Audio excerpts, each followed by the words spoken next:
C'est une histoire qui a ressurgi après la mort tragique de Christophe Dominici le 24 novembre 2020.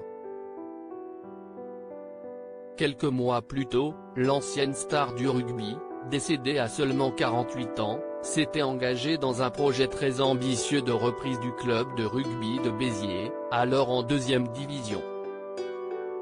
Pour ce pari fou, l'ancien sportif s'associe à l'homme d'affaires franco-tunisien Samir Ben Rondane avec qui la relation devient vite très forte.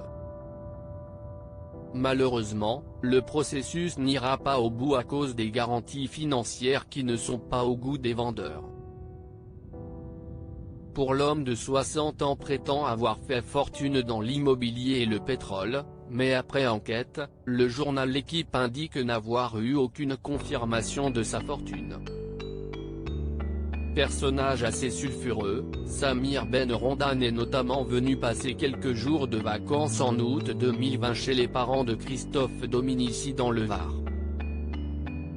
Une détail a surpris son père Jean-Marie, comme il le raconte aujourd'hui dans L'Équipe, ils sont arrivés en voiture. Une voiture modeste. J'ai trouvé ça bizarre pour un milliardaire. Lors de ses vacances, l'homme d'affaires se montre intéressé par l'achat de la maison des voisins de la famille Dominici, mais il demande au père de l'ancien rugbyman de signer le compromis de vente, car il est dans l'incapacité d'avancer les fonds. Il m'a beaucoup parlé de ce bateau, mais on ne l'a jamais vu. Fin septembre, Samir Ben Rondane assure à Jean-Marie Dominici qu'il va lui verser l'argent qu'il lui doit, mais la somme n'arrivera jamais et un mois après la mort de Christophe Dominici, son père apprend que la vente ne se fera pas.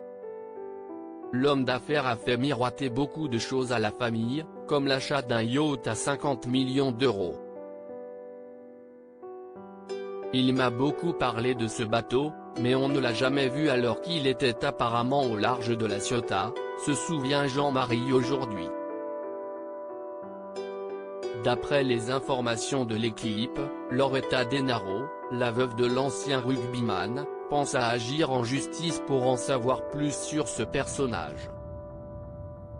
Aujourd'hui injoignable, Samir Ben Rondane a définitivement laissé un très mauvais souvenir à la famille Dominici et il se pourrait bien que l'histoire ne reste pas là.